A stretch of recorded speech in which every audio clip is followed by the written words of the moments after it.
बलूते का number same है, तीनों पर ही 10 10 10 है, साड़ी बस है।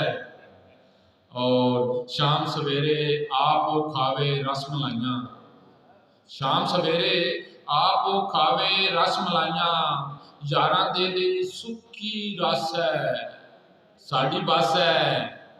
और तू ते कहंदा सी मर गई है, ये फिर कौन है? तू ते कहंदा सी मर गई है, ये फिर कौन है? चवला मेरी दूजी सस है, साड़ी बस है। और पाकिस्तानी टीम मैच किस तरह जीतती है मुलाहिजा करें कि ओ हारे या बारिश हुई जित जावांगे, ओ हारे या बारिश हुई जित जावांगे, धुप निकली है साड़ी